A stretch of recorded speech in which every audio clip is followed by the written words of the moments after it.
आज के मुख्य समाचार। विंटर कार्निवल की तैयारियों की शुरुआत। हॉली लॉन्च पर विक्रमादित्य सिंह ने दी प्रतिक्रिया।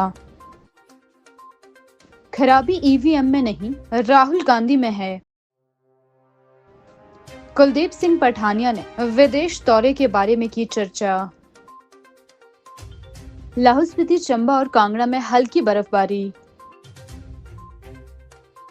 सीपीआईएम अध्यक्ष राकेश सिंघा ने जनसभा को किया संबोधित। अब समाचार विस्तार से। उपायुक्त शिमला अनुपम कश्यप ने जानकारी देते हुए बताया कि शिमला में विंटर कार्निवल शुरू होने वाला है। इसकी तैयारियां जोरों शोरों पर की जा रही है। वहीं उन्होंने जानकारी देते हुए बताया कि बर्फबारी का मौसम रहेगा, पर्यटकों की आवाजाही में इजाफा देखने को मिल सकता है। सब जरूरत और सुविधाओं को ध्यान में रखते हुए कार्यक्रम का आयोजन किया जाएगा। कार्निवल से रिलेटेड वो सभी डिपार्टमेंट्स के उसमें ऑफिसर्स शामिल थे और उसमें एक प्रारूप बनाने का प्रयास किया गया कि किस प्रकार से विंटर कार्निवल को जो है वो आकर्षक बनाया जा सके और जो पर्यटक यहाँ पर आते हैं वो हिमाचल प्रदेश में विशेष तौर से शिमला में यहाँ की प्राकृतिक सौंदर्यता, यहाँ के कल्चर, यहाँ का खाना और यहाँ की हेरिटेज, इन सब चीज़ों की जानकारी और इस सब चीज़ों का आनंद उठा सकें। सर, ऐसे में सर्दियाँ भी है तो क्या कुछ विशेष तैयारियाँ भी रहेगी क्या इसको देखते हुए? देखिए, एक लोक निर्माण मंत्री विक्रमादित्य सिंह ने मीडिया से रूबरू होते हुए कहा कि जनता का आशीर्वाद हमेशा हॉली लॉन्च के साथ है। वहीं उन्होंने नेता प्रतिपक्ष जयराम ठाकुर को कहा कि बेबुनियाद बातें नहीं करनी चाहिए। हॉली लॉन्च पर प्रभु श्री राम का आशीर्वाद है। हॉली लॉन्च पर माँ ब्रह्मा काली का और प्रभु श्री राम का आशीर्वाद है। कोई माई का लाल आज तक पैदा नहीं हुआ जो हॉली लॉन्च को डिसलॉन्च कर सके, क्योंकि प्रदेश की जनता आज का आशीर्वाद उनके साथ है। तो ये बातें करना मैं समझता हूँ राजनीतिक जीवन में इसका कोई औचित्य नहीं है। मैं जयराम जी का भी बहुत मान सम्मान करता हूँ क्योंकि he is a very season politician, पूर्व में मुख्यमंत्री रहे। उनको इस तरीके की बातें नहीं करनी चाहिए। हम पूरी मजबूती से आगे बढ़ रहे हैं। सरकार और संगठन में पूर्ण रूप से तालमेल भी है, विचार विमर्श भी है, प्यार भी है, भाईचारा भी है और हर तरीके से एक तालमेल के साथ हम आगे बढ़ेंगे।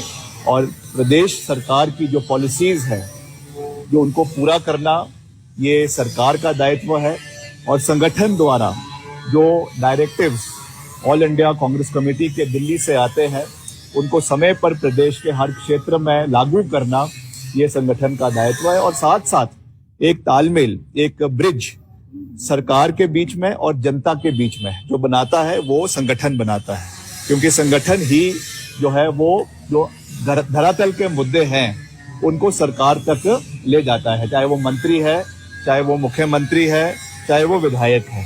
तो ऐसा नहीं है कि संगठन का सरकार के जब सरकार होती है तो कोई रोल नहीं है। बहुत महत्वपूर्ण एक रोल है, एक कड़ी है जनता और सरकार के बीच में, और उसको पूरी मजबूती से संगठन के सभी साथी निभाएंगे। और जितने भी मसले प्रदेश में चल रहे हैं उनको समय समय पर सरकार के समक्ष रखने का कार्य करेंगे। भाजपा सह प्रभारी संजय टंडन ने प्रदेश स्तरीय संगठन पूर्व बैठक को संबोधित करते हुए कांग्रेस अध्यक्ष मल्लिकार्जुन खड़गे द्वारा ईवीएम पर सवाल पर पलटवार किया है। कांग्रेस के महाराष्ट्र विधानसभा चुनाव में ईवीएम के कारण नहीं बल्कि उसके नेतृत्व के खराब प्रबंधन के कारण करारी हार का सामना करना पड़ा।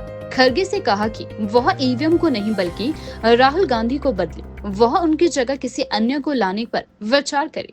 ईवीएम को प्रधानमंत्री नरेंद्र मोदी की एनर्जी, विकास और मेहनत के रूप में हिमाचल प्रदेश विधानसभा स्पीकर कुलदीप सिंह पठानिया ने प्रेस वार्ता के दौरान अपने विदेश दौरे के अनुभव को मीडिया के साथ साझा किया। उन्होंने जानकारी देते हुए बताया कि हिमाचल प्रदेश को सुचारू रूप से चलने के लिए और हिमाचल के हित में क्या बदलाव लाए जा सकते हैं, इसके बारे में भी उन्होंने चर्चा करी।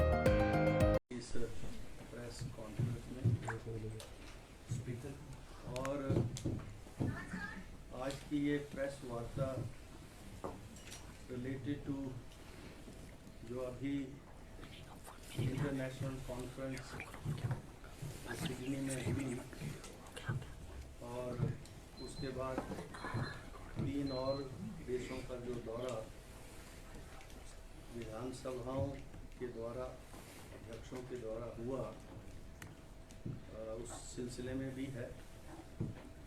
और जैसा आपको जानकारी है कि विधानसभा धर्मशाला में 18 से 21 का जो प्रपोजल गवर्नमेंट से आया था, जिसको हमने राज्यपाल महोदय को जो है अप्रूवल के लिए भेजा था, उसकी अप्रूवल हमको रिसीव हो गई, मिल गई और इसकी नोटिफिकेशन सेशन की आज हो रही है।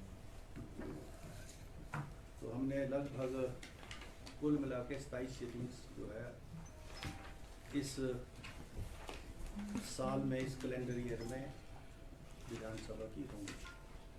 हमने पहले 12 सेशन में की, बजट सेशन में 11 मॉनसून सत्र में की, अब 4 जो है अब होंगी, तो कुल मिला के 27 सीटिंग्स। और जो विशेष जानकारी आप सबके लिए है, हम अब मौसम विभाग के वैज्ञानिक सुशोभित कटियार ने जानकारी देते हुए बताया कि ऊपरी 3 जगह पर लाहौल स्पीति, चंबा और कांगड़ा में हल्की बर्फबारी बताई गई है। वहीं उन्होंने जानकारी देते हुए बताया कि अन्य जिलों में मौसम ड्राई रहने वाला है। हिमाचल प्रदेश में अगर हम बारिश की बात करें तो कल रात यानी कि 29 नवंबर की रात से एक पश्चिमी विक्षोभ हमारा सक्रिय हो रहा है, जिसकी वजह से कल रात से ही हमें मुख्य रूप से 3 जिले लाहौल स्पीति और चंबा और कांगड़ा के ऊंचाई वाले स्थानों पे हमें हल्के स्तर की बर्फबारी और बारिश देखने को मिलेगी। और ये हल्की बर्फबारी और बारिश लगभग 3 दिसंबर तक रुक रुक कर लगातार इन जिलों में चलती रहेगी। हालांकि हिमाचल प्रदेश के बाकी सारे जिले मुख्यतः ड्राई रहने वाले हैं, कोई खास वेदर होने की कोई संभावना अगले 5 से 7 दिनों तक नहीं है। कुछ एक जिलों में जैसे कि हमारा मंडी जिला हो गया या शिमला जिला हो गया, वहाँ पे 30 तारीख को बादल जरूर छाए रहेंगे, लेकिन बारिश होने की संभावना बहुत कम है। आज शिमला के चौड़ा मैदान तक CPIM द्वारा राज्य सम्मेलन हिमाचल प्रदेश के उपलक्ष्य पर निकाली गई रैली, साथ ही जनसभा को CPIM के अध्यक्ष राकेश सिंघा द्वारा जनसभा को संबोधित किया गया। चाहता हूं कि आज दिल्ली की सरकार हिमाचल प्रदेश की जनता का गला घोंटना चाहती है। ये दुर्भाग्य है, हमारा प्रदेश में रहने वाले पहाड़ियों ने इच्छा जाहिर की और परमार साहब के समय कहा कि यूनाइटेड पंजाब के अंदर हमारा विकास संभव नहीं है। हम पहाड़ के रहने वाले हैं, यहाँ पर अगर विकास होना है तो यह अपने तौर तरीके से होगा। पंजाब के मैदानी इलाके के मापदंड के आधार पर हिमाचल प्रदेश का विकास संभव नहीं है। और इसलिए 1966 में हम अलग से राज्य बना और उस समय यूनियन टेरिटरी थी और दिल्ली की सरकार ने कहा हम हर मदद करेंगे और कोई ऐसा समय नहीं आने देंगे जब आपकी पीड़ा जो भी जिस रूप में भी पैदा होगी हम आपकी खुले दिल से मदद करेगी। ये हमारे भाग्य में था। 1970 में राज्य बन गया और जब राज्य बना तो आशाएं जगी प्रदेश की जनता के अंदर। और आज मैं चुनौती और दावे से कहता हूं, हमने कोई कमी नहीं छोड़ी। मेरे पत्रकार बंधु बैठे हैं, आज भी किसी भी अखबार को पिछले 1 वर्ष में उठा के देख लीजिए, सरहद के अंदर जब शहादत होती है, अगर 5 शहादतें होती है तो 2 गबरू हिमाचल प्रदेश के निकलते हैं।